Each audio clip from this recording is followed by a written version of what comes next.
Coming up on Unpeeled, a dynamic comedy duo is heading on an exciting new adventure. Plus, we're breaking down every single thing you need to know about the Super Bowl. A Hollywood hit is coming to Broadway. And get your wands ready because an exciting new game is headed your way. Happy Valentine's Day. Unpeeled starts right now.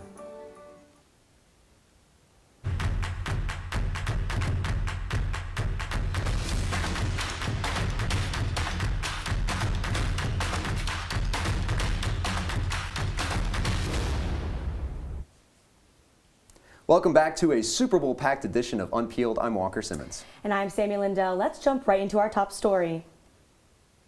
In somber news, actress Raquel Welch has died. Welch rose to fame after her roles in 1 Million Years BC and Fantastic Voyage. She had more than 70 TV and film credits and even starred in an Elvis Presley film before getting her big break. According to Welch's manager, the star passed away this morning after battling a brief illness. She was 82 years old, and our thoughts go out to her friends and loved ones at this time. In lighter news, entertainment and comedy legends Tina Fey and Amy Poehler are hitting the road. The hilarious duo has announced their comedy tour for spring 2023.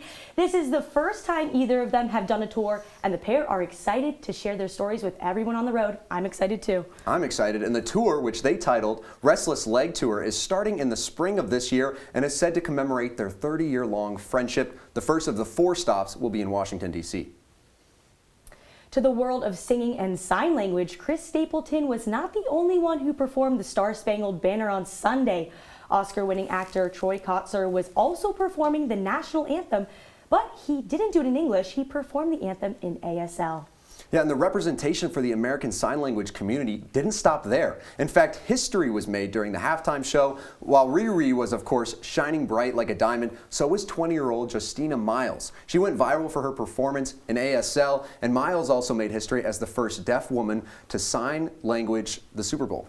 Wow. That is incredible. Yeah, that is incredible. And we were talking before the show, I love how actors will take their roles off camera and really represent something bigger than themselves. Kotsur, for example, doing this here. No, I couldn't agree more. Fans love this. You know, they were really stunning. And this really says a lot about inclusion and diversity right now. I remember my dad teaching me the ASL alphabet in bed as a child because he thought it was important to reinforce it. Yeah. That's incredible. And Justina Miles, we're talking about this history being made, being the first deaf woman to perform at the Super Bowl. Now, I think this is an incredible milestone for her. 20 years old, too. That's huge. One thing, though, I had when I was reading this story, it's been going on for 57 years, the Super Bowl, and just now this is happening as a history landmark. It's interesting. Yeah, why now? Is it just starting? 500,000 people in the U.S. know ASL. You would think that more people would try to learn it and try to promote it on, the Super Bowl and large platforms like that. Yeah. And one thing we talked about, it's one thing to actually just sign these performances, but it's another to actually perform them out. I think that's really cool. Yeah, exactly. So your favorite purple dinosaur is getting his own TV series, but he won't look like how you may remember. Barney is coming back, but this time as an animated character. The purple dinosaur is being reintroduced to preschoolers, sharing lessons of love and community. The company behind the creation of Barney, Mattel, says their reinvention of Barney will take on a more 3D animated feel with characteristics similar to Chip and Dale. The series is set to release in 2024, which is then planned to be followed up by a Barney product line in 2025. This is a crazy story. Honestly, I'm happy to see Barney coming back on our screens. I think iPad kids nowadays, they need a little I love you, you love me. I couldn't agree more, but I used to be scared of Barney as a kid.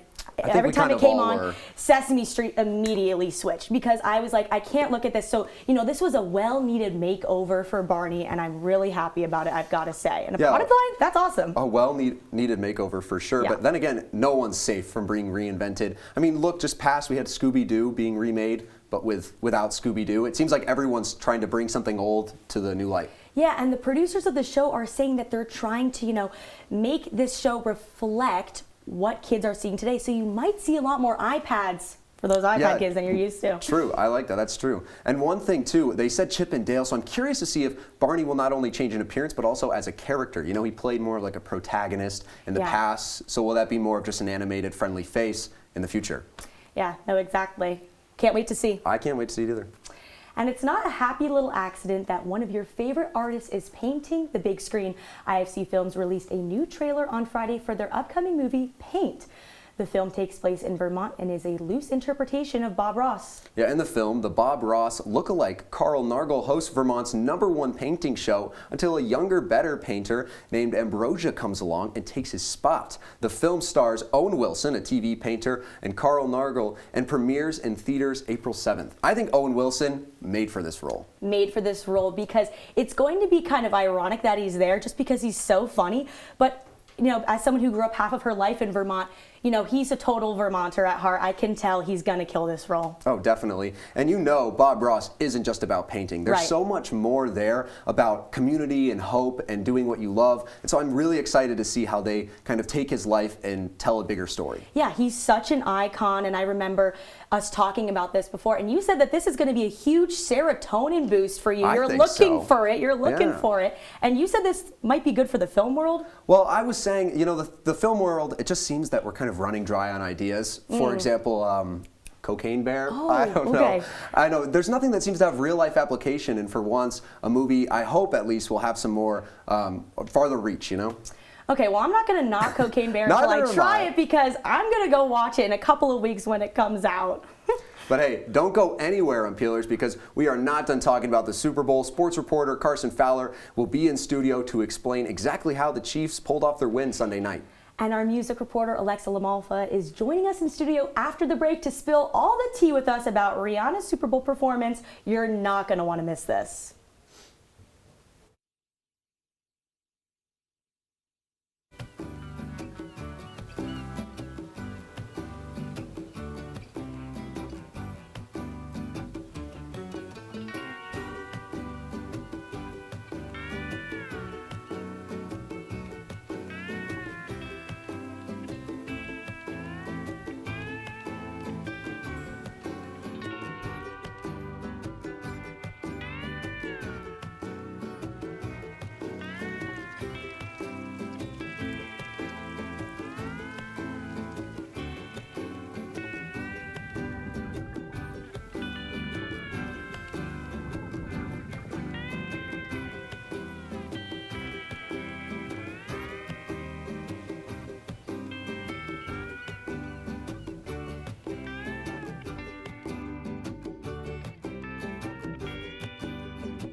Everybody has a dream.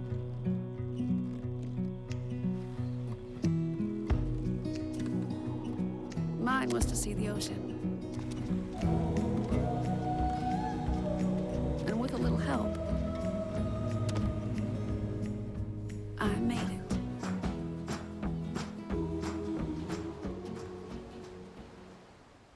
it. They told me a bottle couldn't dream.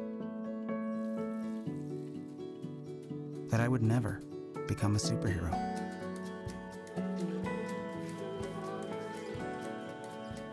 But I learned how to fly. Just to come back in a new disguise. And be the hero that I've always wanted to be.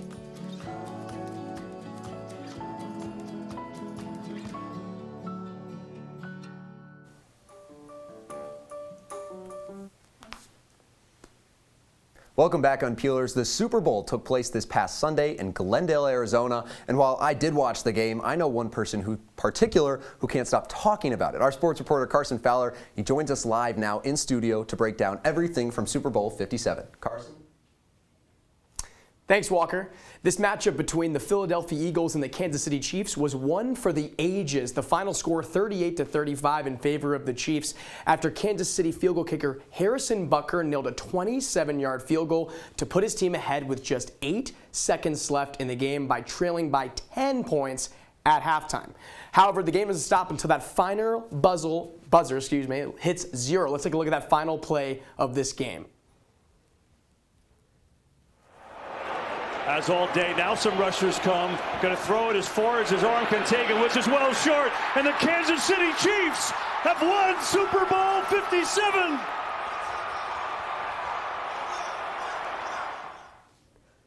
What a moment for Kansas City, and what an ending to the most watched Super Bowl in 6 years, an average viewership of 113 million people, and there's a reason why. It was an unbelievably entertaining game, the most points scored in a Super Bowl since 2018. Kansas City hoists its second Lombardi trophy in 4 years, and of course, to about no one's surprise, the Chiefs starting quarterback Patrick Mahomes did come away with his second Super Bowl MVP honors. The star quarterback threw for a little under 200 yards and 3 touchdowns en route to the victory. And a big recipient of those passing yards was Travis Kelce, 81 yards to be exact, and 6 catches, one of which was a touchdown. However, there wasn't just one, but 2 Kelces playing in this game. Travis, obviously, for the Chiefs, and his older brother, Jason Kelce, on the field for the Eagles. Now, listen close, because there's a bit of history here. When the two stepped foot out on the football field Sunday, they became the first brothers ever to play against each other in a Super Bowl setting. This is pretty cool for about 1,000 reasons, but especially because Travis and Jason grew up in a town right over from mine, Cleveland Heights, not even 2 minutes away.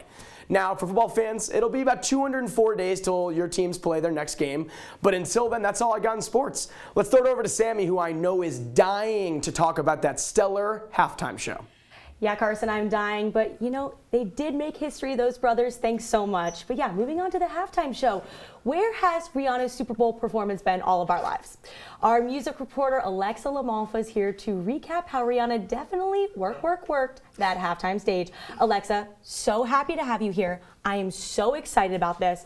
You know, this Super Bowl halftime show, it marks several years since Rihanna has hit that stage.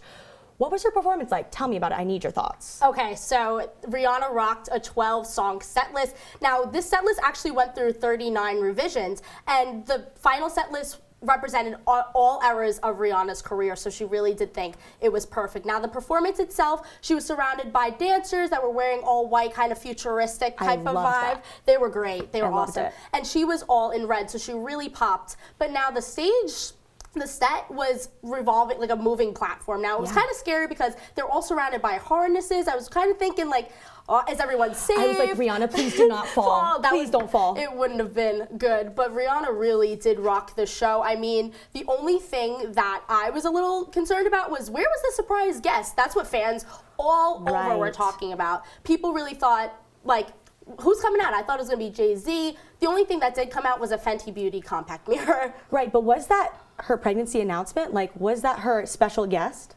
I truly think so. I think that kind of took away from the performance a bit, because everyone was talking about, okay, like the pregnancy, not so much the performance. Gotcha. But in 2019, Rihanna told Vogue that she wouldn't dare to perform at the Super Bowl. What do you think changed her mind?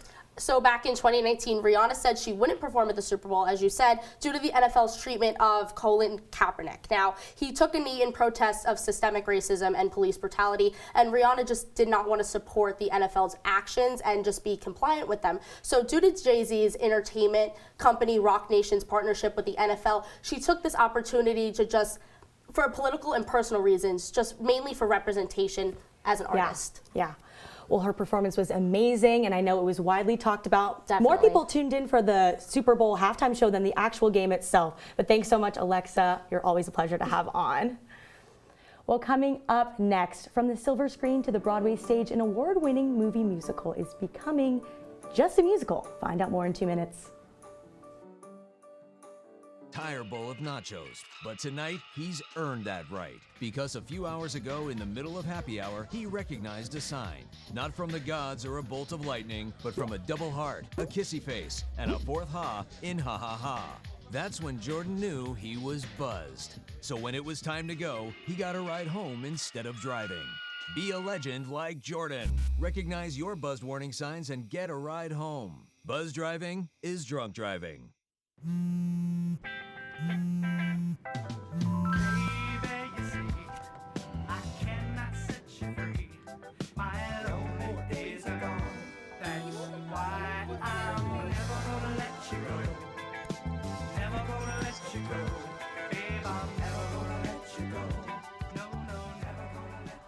Here you go. Thank you. Thank you.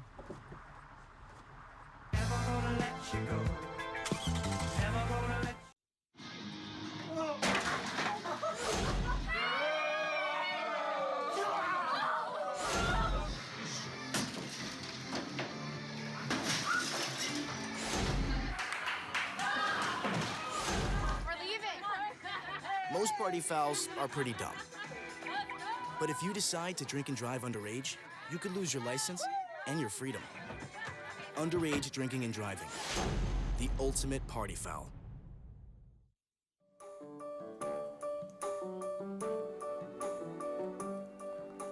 In 2016, audiences fell in love with the movie musical La La Land, which went on to become one of the best movie musicals ever made. Fortunately for us, an adaptation of the film is in the works to set to Broadway stage. Here to tell us more about it is Broadway reporter and La La Land fan, Sarah Rappaport. Sarah, thanks for being here. I'm so excited. This is your first time on, too. It's great to have you on.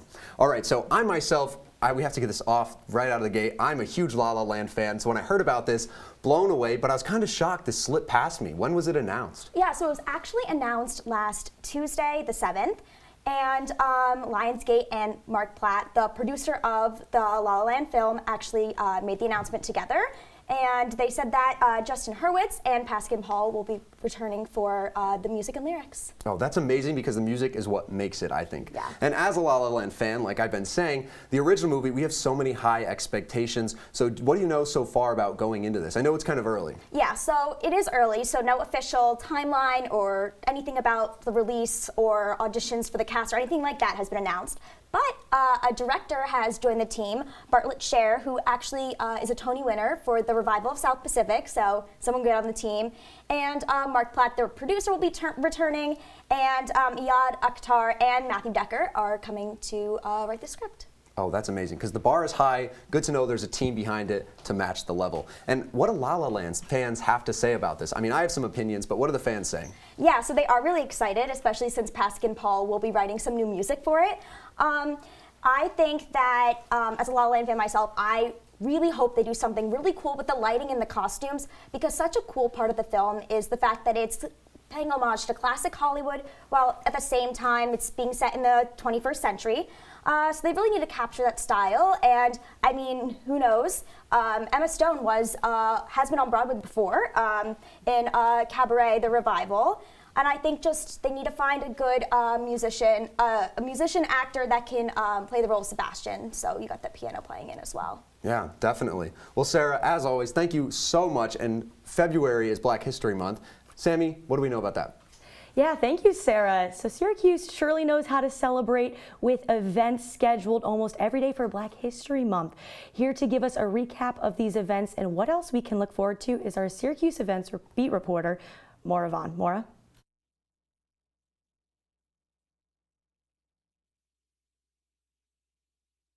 Discussions, and even more events still upcoming.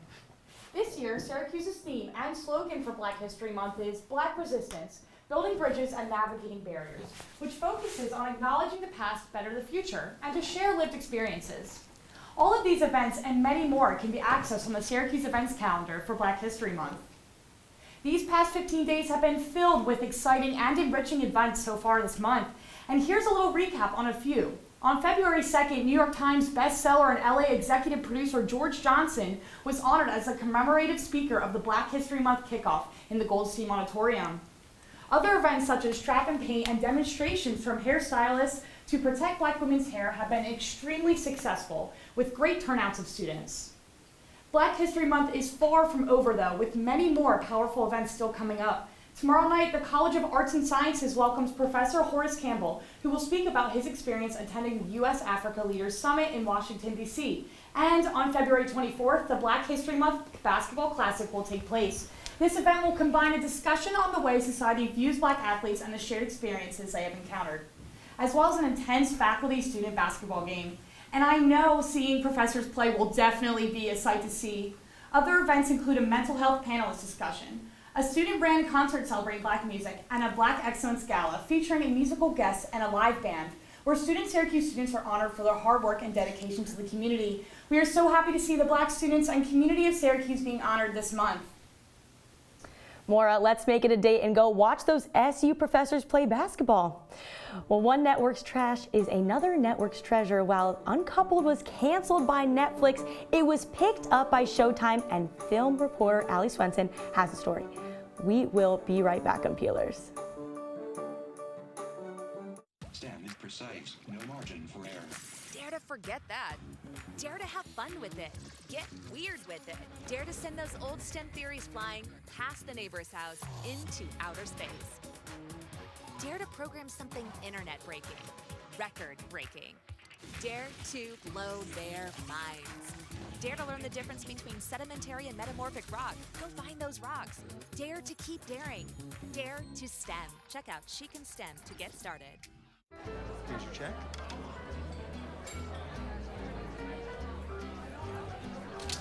Oh, you got it.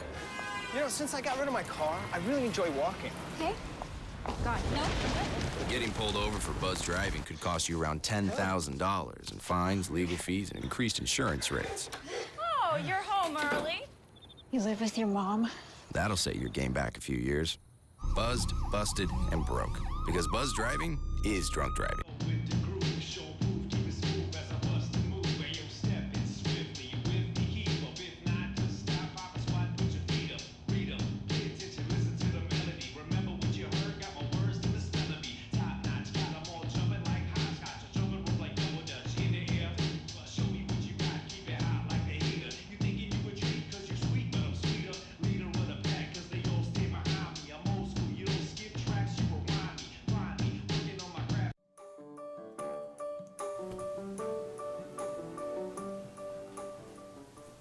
Well, we all know yesterday was Valentine's Day, and love is truly in the air for fans of the series Uncoupled. After some exciting news has been revealed about the series, here to tell us more about the news surrounding the Neil Patrick Harris featured show is our TV reporter, Charlie Goldberg. All right, Charlie, let's break this down. I mean, what's this film going to be about with Uncoupled? Well, first off, Walker, I'm so happy to be here, and if we're talking about Neil Patrick Harris, this is going to be legend, wait for it, dairy. I'm so glad you put that in there. I love that. I'm so happy I did. So going into the show, it's really about Michael Lawson, played by Neil Patrick Harris, who is a gay man who was just broken up with by his boyfriend of 17 long years. He now looks for love in all the right and wrong places in the Big Apple. Netflix canceled the show after only one season to the dismay of many fans. However, that dismay turned into instant relief when Showtime said, we're going to suit up and we're going to save the show instead, saying that it's not canceled, it's just going to move onto their platform. Huh, no kidding. So Charlie, I got to ask about this Showtime topic. If Netflix canceled this show, I mean, why did Showtime pick it up?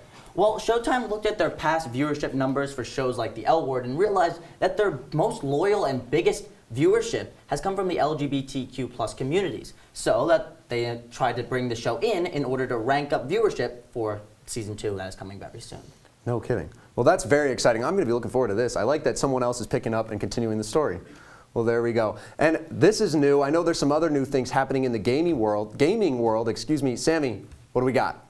Well, yeah, Walker, the buzz in the gaming world has been around one franchise that's not new at all. Harry Potter is finally getting its very own video game adaptation, and our esports reporter Lucas Fogel is here to break it down. Lucas, what do you have for us? Well, when Hogwarts Legacy was first teased in 2020, there was doubt about how good it really could be. If you don't know already, video game adaptations of famous movies are usually pretty bad. Cash grabs based off of people's existing emotions about something that they already love. And then the actual gameplay, but people wanted to believe differently about this game. So they went out and they bought the absolute hell out of it, more than Elden Ring sold in its initial release. Luckily for the believers, Avalanche Software did not let them down, and the game has been blowing people away. The graphics are gorgeous, some of the best in the business, and are crisp throughout the game no matter whether it's a cutscene or gameplay. The story has kept people engaged throughout, and even though it's not winning any Pulitzers, it's good enough to keep audiences engaged for what everyone was most excited for, the gameplay, which flipping rules. So the gameplay kicks butt, the graphics are beautiful, the story is serviceable, and the lore and the areas you explore are accurate to the books. But believe it or not, that's not why the game is getting as much attention as it is. Well, we all know J.K. Rowling is not great with naming her non-white characters. From the Asian Cho Chang to the black Kingsley Shacklebolt, Rowling has come under fire for her naming of a trans character this time. Serona Ryan, the pub owner, follows that naming strategy, with people recognizing that the male-to-female trans character's first name starts with Sir and the last name Ryan, and they let Rowling hear it on Twitter. The controversy got so bad, popular Twitch streamer Hasanabi even said this about playing it. Don't play it. Don't do it. Don't play it and fundraise or a trans lifeline by playing that game. Okay, I won't. It's too much of a headache. I didn't touch it, but that's not going to stop it from being incredibly popular. That's not going to stop it from other streamers who are otherwise apolitical from playing it. Even with the Rowling name on top of it and the controversy on the trans representation, that's not stopping this game from rolling onwards, and the sales and the reviews are coming in hot. It's topped the Steam charts again this week, and I don't see it stopping. Well, I've got to fly. Sammy? Gosh, Lucas, where are you? Take me with you. Hopefully when we return, Lucas will be back, but we'll be talking about the most adorable game played on Super Bowl Sunday. So don't go anywhere, Unpeelers.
Welcome back, Unpeelers. Super Bowl Sunday is of course known for the biggest game in football, but also for an arguably more important event, the Puppy Bowl. Yeah, each year the best of our furry friends hit the field to compete in their very own big game and keep us entertained with just how cute they are. Team Fluff won the Lombardi Trophy this year, winning 87-83. Really close game there. Very close. Over Team Ruff, and the Pomeranian named Pickle was crowned the MVP. Of course his name was Pickle. Of course. Look, this is great. I love these. I love bringing dogs into the forefront of everything. I'm a dog person.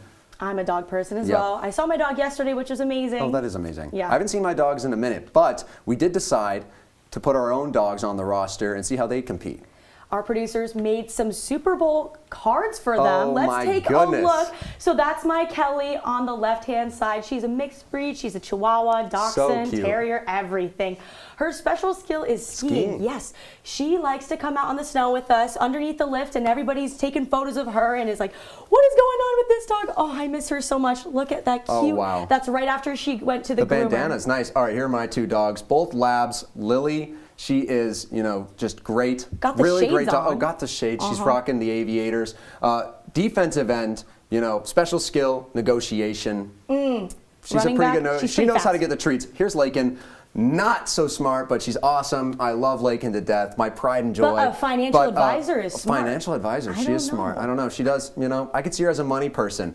Investing. Now, who would win out of all these?